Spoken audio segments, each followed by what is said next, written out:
الحمد لله وصلى الله تعالى وسلم وبارك على رسول الله محمد وآله المهتدين بهداه من الصحب والأزواج والقرابة والتابعين لهم بإحسان إلى يوم اللقاء. برایان و خوشکانی مسلمانی بەڕێز و خۆشەویست، خۆشحاڵم کە لە ئاڵقەیەکی تازەی زنجیرە دەرسی ڕەوشت و ئەدەبە کۆمەڵاتیەکان دەبێتتان شاد دەبمەوە کە ئەم ئاڵقەیەمان ئاڵقەی 21ەمە و باسی ئەدەبی مامەڵە لەگەڵ ژینگەدا دەکەین. ئەم ژینگەیە کە خوا سوبحانەوە وتعالە ئێمەی تێدا داناوە، بەرگە هەوا، بەرگە ئاوی، ئەمجا ئەم سەرزەویە، ئەو هەمە ناز و نیعمەتانە خوا ئێمەی غەرق کردووە لە ناز و نیعمەت و چاکەکانی خۆیدا. پێویستە ئێمەش مامەڵەیەکی باش و تەندروست لەگەڵ ژینگە و لەگەڵ نیعمەتەکانی خوا لەگەڵ دەوروبەرماندا بکەین. بە تەماشا بکەیندا خوای پەروەردگار و پێغەمبەری سەروەر صلی الله علیه وسلم چۆن فەرمانیان کردووە کە چۆن لەگەڵ ژینگەدا مامەڵە بکەین. لە سوورەتی ئەلعراف ئایەتی 56 و 85دا لە هەردووکیاندا ئەم ڕستەیە دووبارە بۆتەوە. خوا دەفەرمێ ولا تفسدوا في الأرض بعد إصلاحها. دوای ئەوەی زەوی چاک دروست کراوە و چاک سازی تێدا کراوە باش کراوە، تێکدان و خراپەکاری تێدا مەکەن. واتە خوا ئەم سەرزەوی باش خوڵخاندووە، پڕی کردووە لە ناز و نیعمەت، زۆر ڕێک و پێکە. ئێوە مەیەن بەهۆی تەماع و بەهۆی دەستدرێژیکردنە سەر مافی ئەوانی دیکە و بەهۆی قۆڕەخکاری خراپەکاری و تێکدان لە زەویدا مەکەن و ژینگە تێک مەدەن. لە ئاەتی 40 سوورەتی ئەڕوومدا خوا دەفەرمێ ظهر الفساد في البر والبحر بما كسبت أيدي الناس ليذيقهم بعض الذي عملوا لعلهم يرجعون. دەفەرمی خراپە و ئاشوب لە وشکانی و لە دەریادا دەرکەوت بەهۆی کردەوەی خەڵکەوە تاکو بەشێک لەوەی کە دەیکەن، واتە سزای بەشێک لە خراپەکانیان پێ بچێژێ بەڵکو بگەڕێنەوە. ئەم ئاەتە مبارەکە هەروەکو ئێستا دابەزی بێ کە ئێستا زانایان و شارەزایانی گەردووناس و ژینگەناس گەورەترین کێشەیان ئەوەیە کە ئێستا بەشەر لە ئەنجامی بەرەو پێشچوونی تەکنۆلۆژیادا بەتابێت تەکنۆلۆژیای عەسکەری و بەهۆی ئەو دووکەڵەوە کە کارگەکانی دروستکردنی چەک فڕێی دەدەنە نێو هەوا، گەورەترین کێشە پیسبوونی ژینگەیە، پیسبوونی هەوایە کە لە ئەنجامی ئەوەدا ڕێژەی دۆمۆکسیدی کاربۆن زیاد دەبێت، ڕێژەی مادە زیان بەخشەکان زیاد دەبێت و چینی ئۆزۆن کە ڕێگە دەدا بە ئەندازەیەک لە تیشتی ژێر سوور و تیشتی سۆری و نەوشەی بێتە نێو زەویەوە، بێتە نێو ئەو شوێنی کە مرۆڤ لەسەری دەژین، بەڵام لە ئەنجامی کوونبوونی ئەو چینی ئۆزۆندا زیاد لە ئەندازەی پێویست لە تیشتی ژێر سوور و سەری و نەوشەوەی دێت و لە ئەنجامی ئەوەشدا ژینگە تێک دەچێ، ئەوە تا بەستەڵەکەکانی سەروی دنیا دەتوێنەوە و دەبێتە لافا و لێزما و هاوسەنگی ژینگەیی تەوازونی بیئی تێک دەچێت. ئەوەش بە تاکید زانایان و شارەزایان دەڵێن زۆربەی ئەو دووکەڵ و نیفایەتە کە هەوا و ئاو تێک دەدا، بە تایبەت بەرگە هەوا تێک دەدا، هی ئەو کارگانەی کەسەکی قورس دروست دەکەن کە دەوڵەتەکانی دنیا کاتی خۆی ڕێکەوتنامێکیان کرد لە یابان لە شاری کیۆتۆ بە ناوی ئیتفاقی کیۆتۆ، هەمویان پێوە پابەند بوون جگە لە ئەمریکا. ئەمریکا ئامادە نەبوو پێوە پابەند بێکە لە دروستکردنی سەکی قورس کەم کاتەوە بۆ ئەوەی بەرگە هەوا کەمتر کەم بێ. لەبەر تەماعی خۆی ئامادە نەبوو بەو ڕێکەوتنامەوە پابەند بێ و ئەوەی کە خوا دەفەرمێ تێکدان وشکانی و دەریای گرتوۆتەوە بۆ هۆی کردەی دەستی خەڵک، بۆ ئەوەی بەشێک لە سزای خراپەکانیان پێ بچێژێ بەڵکو بگەڕێنەوە. ئەمجا با تەماشای چەند فەرمایشتێکی پێغەمبەر بکەین عەلەیهی سەڵات وسەلام. پێغەمبەری خوا دەفەرمێ من أحيا أرضا ميتة فهي له وليس لعرق ظالم حق. رواه الطبراني في مسند الشاميين وفيض القدير ئەوی شێناوێتی. پێغەمبەر دەفەرمێ عەلەیهی سەڵات وسەلام هەر کەسێک زەویەکی بەیار زیندوو بکاتەوە، زەویەکی مردوو زیندوو بکاتەوە هی خۆیەتی، بەڵام کەسێک کە بە زۆر دەستی بەسەر شوێنێک داگر بێ حەقی نییە. خۆی عێرق ینی دەمار ینی کەسێک کە بابی شوێنێکی داگیر کردووە جا بۆ کوڕەکە بە میرات بەجێماوە بەوە کە بە میرات بۆی بەجێماوە مادام لە ئەسڵدا بە زوڵم داگیر کرابێ وەکو هەم ئەوانەی کە لە وڵاتی ئێمەدا زەوی کشت و کاڵ داگیر دەکەن و ڤیلای لەسەر دروست دەکەن و بۆ بەرژەوەندی شخصی بەکاری دێن لە حاڵەدا کە هی خەڵکە با بە میراتیش بژیرێ نابێتە حەق. فەرمایشتێکی دیکە پێغەمبەر دەفەرمی عەلەیهی سەڵات وەسەلام إذا قامت القيامة وفي يد أحدكم فسيلة فإن استطاع ألا تقوم الساعة حتى يغرسها فليغرسها. رواه البخاري في الأدب المفرد بجمار صوته ده والألباني في السلسلة الصحيحة بجمار صوت بشوار. وتأجر قيامة هلصا قيامة الرابو يكي تشتان نمامجي لدزدابو أجر تواني نهيلي دنیا تێک چێ پێشەوەی بینێژێ با نەمامەکە بنێژێ. یعنی ئەگەر پێش دنیا تێک چوو نیش نەمامەکەی ناشتو با بینێژێ. واتە سەرزەوی ئاوەدانکردنەوە و زۆرکردنی سەوزایی لە سەرزەوی یەکێکە لە ئاماژە شەڕیەکان. فەرمایشتێککە لەو بارەوە عن سوادة بن الربيع قال له رسول الله صلى الله عليه وسلم إذا رجعت إلى بيتك فقل لهم فليتموا أعمالهم ومرهم فليقلموا أظفارهم ولا يخدش بها ضروع مواشيهم إذا حلبوها. رواه الطبراني في المعجم الكبير برجي حول بجمارة نوتو حوت نوتو هشت. سەوادەی کوڕی ڕەبیع دەڵێ پێغەمبەری خوا عەلەیهی سەڵات وەسەلام پێی فەرموو ئەگەر چیوە بۆ ماڵێ پێیان بڵێ واتە بە ماڵەوەتان بڵێ خێزان و کڕۆشەکانت بڵێ با کارەکانیان تەواوکەن و فەرمانیشیان پێ بکە بانی نۆشیان بکەن و لە کاتێکدا کە گوانی ئاژەڵەکانیان دەدۆشن بەنی نۆک برینداری نەکەن. ینی پێغەمبەر عەلەیهی سەڵات وەسەلام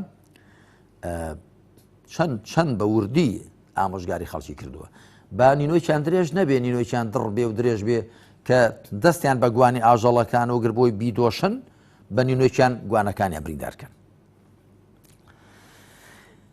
فەرمایشتێککە لەو بارەوە پێغەمبەر عەلەیهی سەڵات وەسەلام دەفەرمێ ئیاکم ئەن تەتەخیدوا ظهوڕ دوابیکم مەنابیڕە.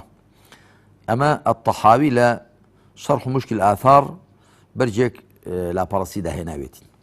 دەفەرمێ خۆتان بپارێزن لەوەی کە پشتی وڵاخەکانتان بکەنە دوانگە بیکەنە کورسی واتە بە سواری پشتی وڵاخەکانتان پێکەوە ڕابۆستن و پێکەوە قسان بکەن دابەزە و قسە بکات تۆ مادام قسە دەکەی دابەزە کە دەڕۆن بڕۆن بە سواری پشتی وڵاخەکانتان بەڵام کاتێک کە تۆ قسە دەکەی یا وتار دەدەی با لەسەر پشتی وڵاخەکەت نەبی. لەبارەی پاکڕاگرتنی دەوروبەر پێغەمبەر عەلەیهی سەڵات وەسەلام فەرمایشی زۆرن بۆ وێنەیەکێکیان دەفەرمێ لا يبولن أحدكم في الماء الدائم ولا يغتسل فيه من جنابة. رواه أبو داود بجمارنەوە. واتە بایەشێکتان لە ئاوێکدا کە وەستاوە میز نەکا و با بۆ لە شپیسی لە خۆ دەرکردن خۆی تێدا نەشوە. دیارە ئەگەر وابێت کە ئاوەکە ینی میزیشی تێ بکە و دوای خۆی تێدا بشوە ئەوە بە تاکید معناوە دروست نییە چکە پیس دەبێت مادام ئاوکە داوەستاوە. هەڵبەتە ئەگەر بەحرێک بێ ئاوێکی زۆر بێ ئەوە جیایە مەبەست پێ ئاوێکی سنووردارە. هەر لەو بارەوە پێغەمبەر دەفەرمی عەلەیهی سەڵات وەسەلام یاخود ئەم دەقەشەیە نەها ڕەسوول الله صلی الله علیه وسلم عن البول في الماء الراكد. رواه مسلم والنسائي. پێغەمبەر عەلەیهی سەڵات وەسەلام قەدەغەی کردووە میز بکرێت لە ئاوێکی وەستاودا نابێ میزی تێدا بکرێت. هەروەها لەو بارەوە ئەم فەرمایشتەشەیە پێغەمبەر دەفەرمی عەلەیهی سەڵات وەسەلام اتقوا الملاعن ثلاثة. خۆتان لە سێشتەکان بپارێزن کە بەهۆیانەوە لەعنەتتان لێ دەکرێت نەفرینتان لێ دەکرێت قسەتان پێ دەگوترێت. البراز في الموارد وقارعة الطريق وظل. ئەبوو داود هێناوێتی و ئەلبانی بە ساحی دەناوە فەیض القەدیریش هێناوێتی. پێغەمبەر دەفەرمێ عەلەیهی سەڵات وەسەلام خۆتان بپارێزن لەو سێ شوێنانە لە سێ کاران کە بەهۆی ئەوە قسە و قسەتان پێدەگوترێ یاخۆن نەفریتان دێتە سەرێ.